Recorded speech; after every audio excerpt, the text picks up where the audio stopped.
Hello creative photographers, I'm Hayley from Creative Photo Folk, and this week we're capturing the bright idea of photographing light bulbs on tablets.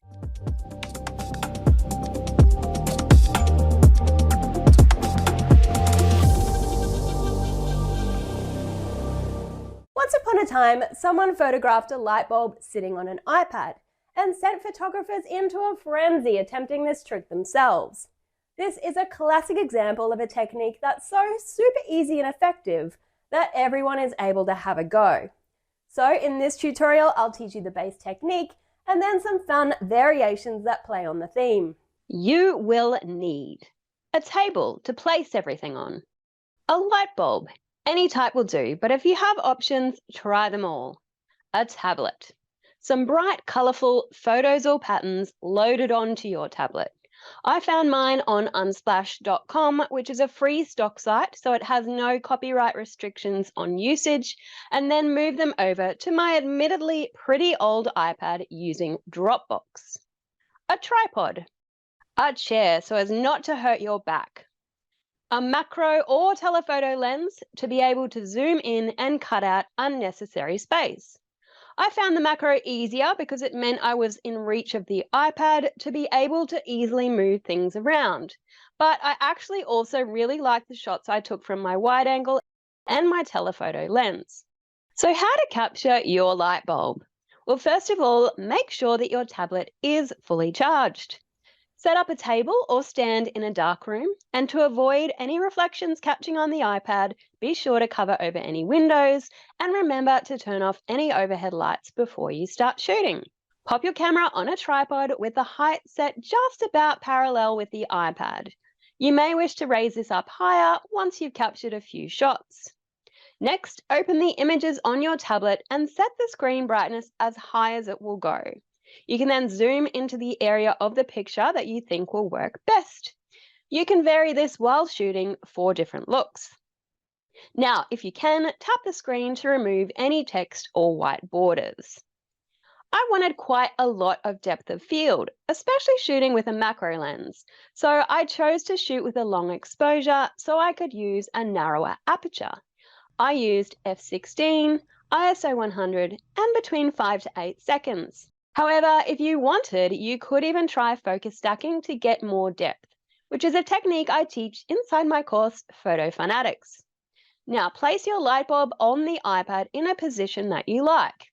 If you don't want to see the writing on the bulb, I've heard that nail polish remover gets rid of it. My table must have been sloping slightly as the light bulb wouldn't stop rolling, so I added a sheet of card to even it out. You could also try sticking it down with some blue tack, which will also prevent that rolling, but you may need to edit it out in post. I didn't feel the need for this, but because I was using such long exposures, I did get some blurred shots from the rocking movement as the light bulb settled. If you're doing something similar, give the light bulb time to stop moving and use a 2-second timer on your camera to avoid camera shake from pressing the shutter. Now, I did later realize that my macro lens had image stabilization switched on, which could have been the cause for the rocking and is such a rookie error. So don't forget to switch this off if you have it. Now, use manual or back button focus and carefully set your focal point where you want the viewer's eye to go. The filaments in the middle are easiest to focus on.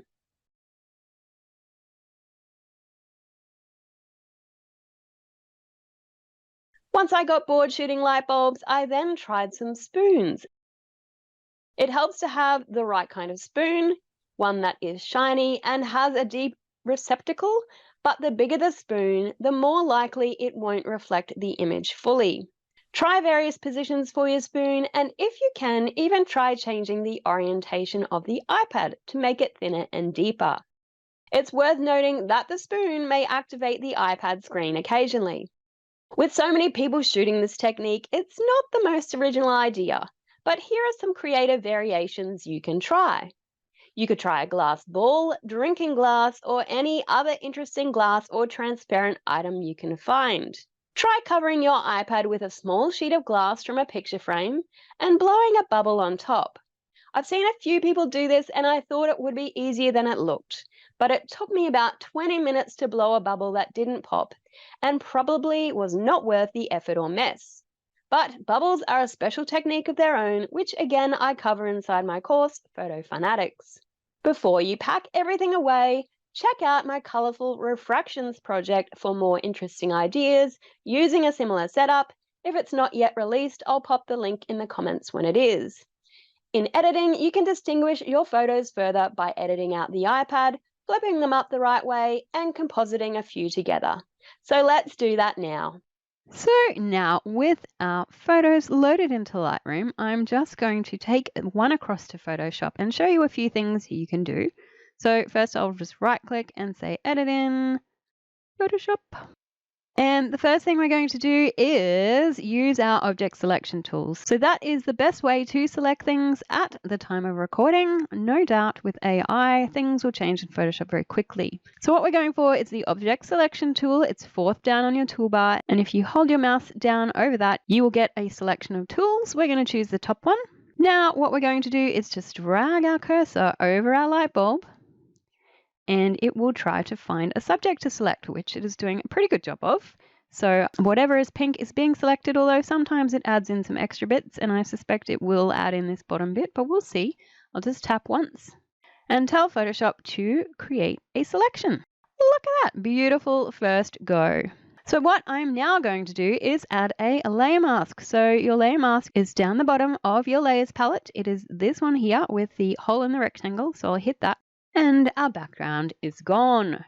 So if we want to just put a plain black background in now, we'll go to our adjustment layer icon, which is this little half pie, half white, half black circle. Press that and we will choose solid color right at the top. This will pop up our color picker. So I'm going to choose black. So you can do that by just dragging around your little circle here, and black is usually your bottom right. Once I've done that, I'll hit OK. And then I'm just going to drag that layer below the light bulb layer.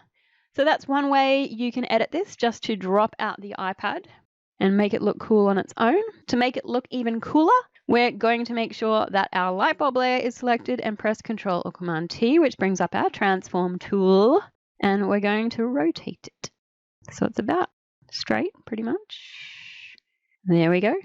Now you'll be wondering why I have made it cropped at the top and bottom, but we'll fix that in a sec. So I just zoomed out then using my Control Command and minus key. And now I'm going to load my crop tool, which is the shortcut C, or it's the fifth one down on the toolbar. And I can just drag these handles out. Now you may not get a square. I'm getting a square because I've got square set up here. And I usually like to work in squares, so I'm going to keep it as a square.